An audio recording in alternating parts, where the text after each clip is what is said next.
es importante tener en cuenta que aun cuando el ensayo de identificación visual es un ensayo que depende mucho de la apreciación del observador, es un ensayo que no posee una medida de lo que es por lo menos una alta dilatancia o una baja plasticidad, una baja tenacidad, tienen unos resultados que van de la mano o que deben concordar con lo que es la identificación o la clasificación, sea por SUX o sea por Ashton. La mayoría de las veces hablamos más de lo que es la clasificación con SUX debido a que es más fácil tener una idea de lo que es el material predominante y su comportamiento, ya que en Ashton siempre utilizamos un código A-un número para dividir los diferentes tipos de suelo. Estos resultados deben ir o tener cierta semejanza debido a que las propiedades físicas que reflejan los suelos en el ensayo de identificación visual son productos de las combinaciones de materiales tanto por granulometría como por composición. Si tenemos un suelo, por ejemplo, una arena arcillosa, o un SC, es un material en el cual más del 50% de este queda retenido en el tamiz número 200. Por lo tanto, el primer símbolo depende de un suelo granular. También tenemos que más del 50% de la fracción gruesa pasa al tamiz número 4. Por lo tanto, estamos en presencia de una arena. La arcilla es sinónimo de que en la carta de plasticidad de Casagrande nos encontramos por encima de la línea A. Quiere decir que nuestro índice de plasticidad es más o menos significativo con respecto al límite líquido. Esto es desde el punto de vista del sistema de clasificación. Pero cuando vamos a lo que son las propiedades del suelo, si tenemos, por ejemplo, vamos a comparar un SC que es más del 50% de arena con una fracción importante de arcilla, tenemos más del 12% de arcilla para tener esta clasificación, con un CL que va a ser un caso más o menos contrario. Vamos a tener más del 50% de arcilla, pero vamos a tener una cantidad de arena lo suficientemente importante como para que la plasticidad sea baja. Entonces, si comparamos el SC, la arena, como todo material granular, tiene un comportamiento hidráulico donde el agua puede desplazarse cómodamente por los espacios de vacío. Quiere decir que se desarrollan velocidades de infiltración medianamente altas. Eso se asocia entonces a cuando hacemos la prueba de dilatancia o reacción al agitado, que le aplicamos energía o excitamos la muestra, vamos a observar cómo el agua se desplaza hacia la superficie y cuando recomendamos las partículas, esta vuelve a ocupar los espacios vacíos. Esto es producto de las partículas granulares. Cuando el contenido de arcilla es más significativo o va incrementando, la dilatancia se va reduciendo porque la arcilla empieza a ocupar los espacios de vacío que dejan las partículas de arena.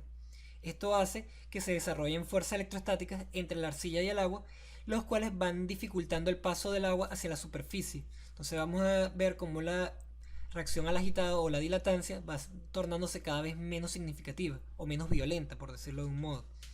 Del mismo modo, la arena no posee una plasticidad apreciable, dado que cuando intentemos hacer rollitos de 3 milímetros, estos se van a romper antes de alcanzar la medida, sin importar cuál sea el contenido de humedad para una arena pura.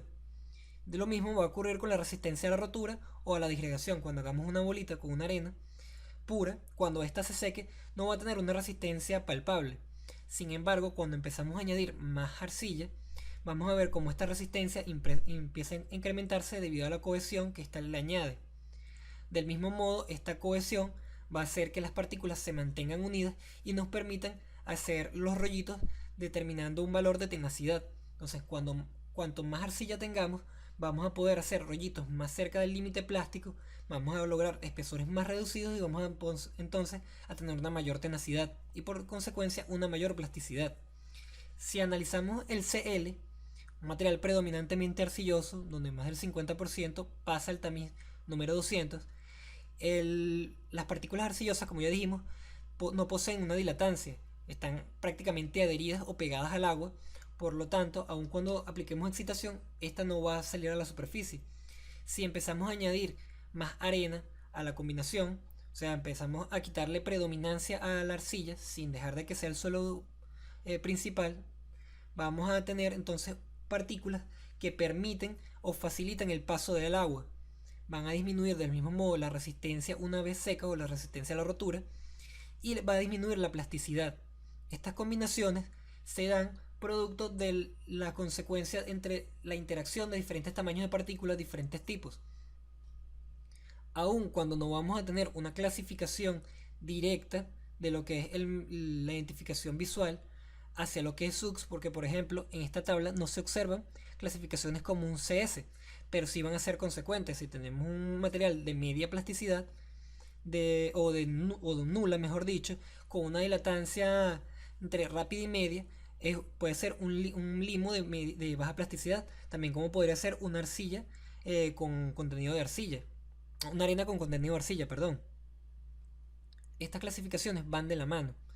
Lo mismo puede hacerse también con la clasificación Ashton. Simplemente hay que estar o tener presente lo que es la descripción que viene más abajo en la tabla, teniendo en cuenta que vamos a tener una menor dilatancia, una mayor tenacidad y una mayor resistencia a la rotura en los grupos que vienen siendo lo que es A6 y A7, que son materiales arcillosos.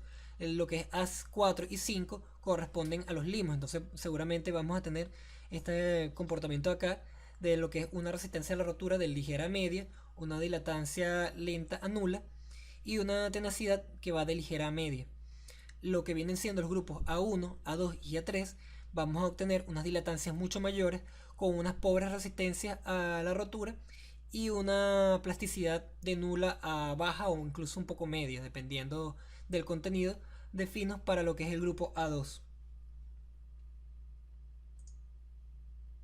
Esto ha sido todo por esta ocasión. Se despide Argenis Rodríguez. Recuerden que cualquier comentario o duda puede hacerse a través de los grupos o a través de la sección de comentarios del vídeo. Sin más que decir, hasta la próxima.